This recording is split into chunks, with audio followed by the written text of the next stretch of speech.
रुचि का सुबह से ही काम में मन नहीं लग रहा था और लगता भी कैसे।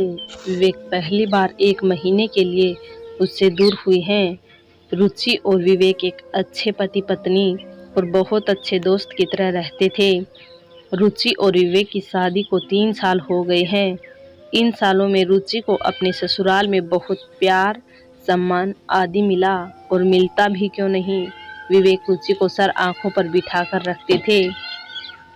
विवेक ने रुचि को शादी के बाद अपने मायके की कमी महसूस नहीं होने दी। वे हमेशा हंसते खिलखिलाते रहते थे। उसके मायके में भी रुचि बड़ी बेटी थी तो ससुराल में भी रुचि बड़ी बहू थी। विवेक रुचि को बहुत प्यार करता था और रुचि को अपने प्यार परिवार में बहुत ही सम्मान पूर्वक रखता था। विवेक का यह व्यवहार देखकर उसके घर में भी सभी लोग रुचि को उचित आदर मान देते थे। रुचि का स्वभाव भी बड़ा ही सरल था। वह भी सबको प्यार से अपना लेती थी। शायद उसके इसी स्वभाव का कायल विवेक उसी दिन से था जिस दिन से उसकी शादी हुई। अपनी ननद को छोटी बहन की तरह मानना, सास को भी माँ की तरह दर्जा देना।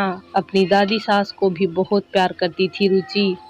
घर में देवर ससुर सभी से बड़े ही आदर पूर्वक व्यवहार करती थी। रुचि की सास का स्वभाव वैसे तो ठीक था, लेकिन फिर भी वह कभी कभी अड़ोस पड़ोस की महिलाओं की बातों में या बहकाव में आ जाती थी और उसका व्यवहार कुछ समय के लिए रुचि के प्रति अजीब सा हो जाता, जिसमें वह तो ना रुचि की बातों का जवाब देती, कभी उसे ढंग से बात नहीं करती, छोटी छोटी बातों पर मुंह चढ़ा लेती। इन बातों को रुचि भी महसूस करती है, लेकिन वह विवेक को जब इन सब बातों को बताती है तब विवेक सिर्फ यही कहते हैं कि कोई बात नहीं, 1-2 दिन में मम्मी ठीक हो जाएगी। रुचि और विवेक की शादी को लगभग 3 साल हो चुके थे। रुचि अब एक बच्चे की माँ भी बन चुकी थी। रुचि अपने सभी कर्तव्यों को भली भांति पूरा करती, लेकिन बच्चा छोटा होने के कारण कभी कभी उससे कुछ लापरवाही भी हो जाती, जिनको ज़्यादा तुल नहीं दिया जाता। लेकिन फिर भी रुचि के मन में अपनी सास के स्वभाव से एक डर बना रहता था, क्योंकि उसका स्वभाव और उसकी सास का स्वभाव दोनों ही एकदम विपरीत हो जाते। खैर छोड़िए, विवेक को किसी काम के कारण अपने शहर से दूर 1 महीने के लिए जाना पड़ा।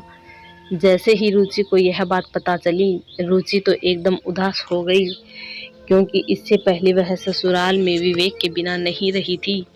विवेक ने उससे कहा, ऐसा कुछ नहीं है, डरने की क्या बात है, मैं नहीं हूँ तो क्या हुआ, बाकी सब तो यही हैं, सभी तुम्हारा बहुत ख्याल रखेंगे, ऐसी कोई घबराने वाली बात नहीं है। तुम्हारे मन में बेवजह की शंकाएं हैं जो कि समय आने पर बिल्कुल ख़त्म हो जाएंगी। लेकिन फिर भी रुचि न जाने क्यों मन ही मन बहुत डर रही थी। विवेक को तो जाना ही था। विवेक के जाने के बाद में रुचि का समय ही व्यतीत नहीं होता था। उसे पूरा दिन पहाड़ की तरह लगता। घर का सारा काम कर लेने के बाद भी उसके पास इतना समय बच जाता कि वह बेचारी बेवजह परेशान होती रहती। बच्चे को भी अकेले संभालना पड़ जा रहा था, क्योंकि देवर और ननद दोनों ही कॉलेज जाते थे और विवेक के जाने के बाद में सास के स्वभाव में काफ़ी फर्क आ गया था, जिसके चलते रुचि को लगने लगा था कि सचमुच किसी ने सच ही कहा है कि पति के साथ ससुराल में और पति के साथ न होने के कारण ससुराल वालों के स्वभाव में बहुत अंतर आ जाता है। और ऐसा रुचि को प्रत्यक्ष दिख रहा था। रुचि को अब उस घर में आए लगभग 3 साल हो चुके थे, तो उसे लगता था कि थोड़े बहुत काम ऐसे भी हो सकते हैं जिन्हें वह सास से ना पूछे और सीधा कर ले, तो भी उन बातों का कोई फर्क नहीं पड़ेगा। लेकिन विवेक के जाने के बाद उसकी सास का उसके प्रति रवैया बिल्कुल ही बदल गया। उसकी सास छोटी छोटी बातों पर उसे डांटने लगी, उसे बार बार यह महसूस कराने लगी कि वह हमेशा सही नहीं होती है। सास से पूछे बिना घर में कुछ काम करना बहू के लिए अपराध की तरह होता है। ऐसे समय में अड़ोस पड़ोस की औरतें भी आ जाती और उसके सास के मन में रुचि के प्रति गुस्सा भर देती। दूसरों के सिखाए में आकर वह छोटी छोटी बातों पर रुचि से बहस भी कर लेती थी, रुचि से लड़ती थी। अगर गलती से भी थोड़ी सी ज़्यादा सब्जी बन गई तो रुचि को कहती कि यह सब फरीका नहीं आता है, इन सब को कमाने के लिए बहुत मेहनत लगती है। एक दिन रुचि ने एक दिन रुचि से दूध फैल गया बच्चे को संभालने के चक्कर में, तो उसकी सास उस पर इतनी बुरी तरह से चिल्लाकर पड़ी। उस दिन उसने अपनी सास का ऐसा रूप देखा था, उससे पहले उसने अपनी सास को कभी भी इस तरह नहीं देखा था। उस दिन तो रुचि के रुलाई फूट पड़ी। विवेक रुचि से शाम को फ़ोन पर बात किया करता था, लेकिन घर की छोटी छोटी बातें बताकर उन्हें परेशान नहीं करना चाहती थी। हमेशा यही कहती, सब बहुत अच्छे हैं, सब ठीक हैं। लेकिन उस दिन रुचि की आवाज़ से ही विवेक को पता लग गया कि आज रुचि रोई है। उसने अपनी कसम देकर जब उससे बात पूछी तो रुचि ने आखिरी सारी बात बता दी। रुचि के बच्चे को भी पीछे से बुखार आ गया, जिसके कारण रुचि सारी रात नहीं सो पाई। सारी रात बच्चे को संभालने में लगी रही और सोकर भी लेट उठी। इसके कारण उसे सुबह उठते ही डांट दिया। उसके ससुर को इस तरह की बातों का पता ही नहीं लगने दिया जाता था, क्योंकि घर के जो मर्द होते हैं वह छोटी छोटी बातों में इतना दखल नहीं करते।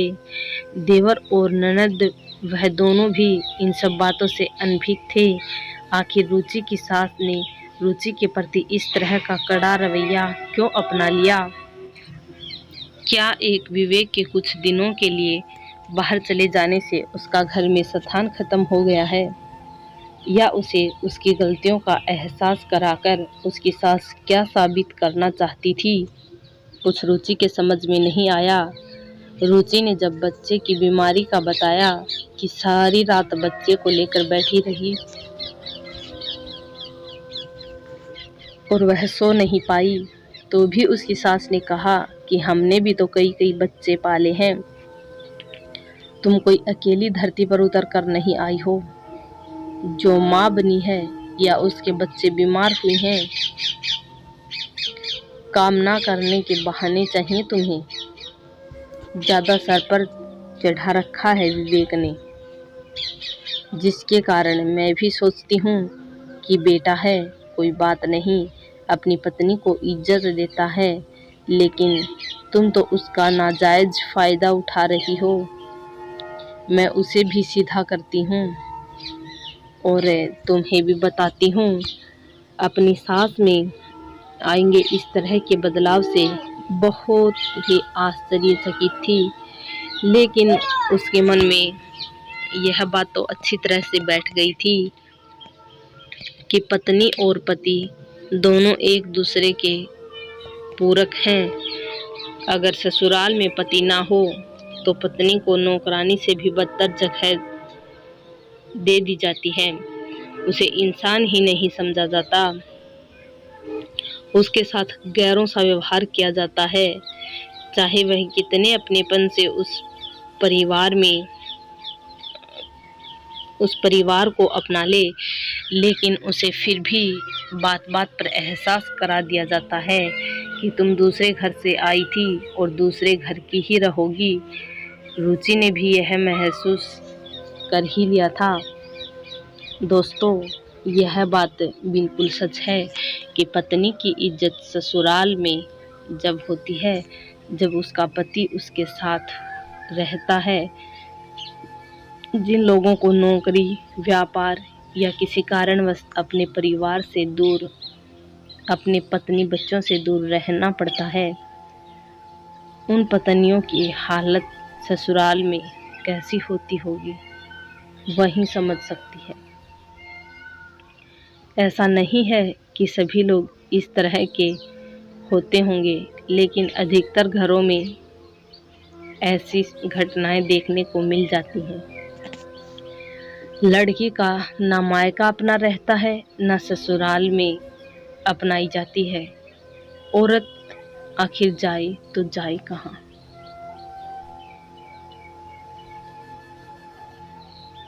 धन्यवाद दोस्तों। वीडियो पसंद आई हो तो लाइक करें, चैनल को सब्सक्राइब करें।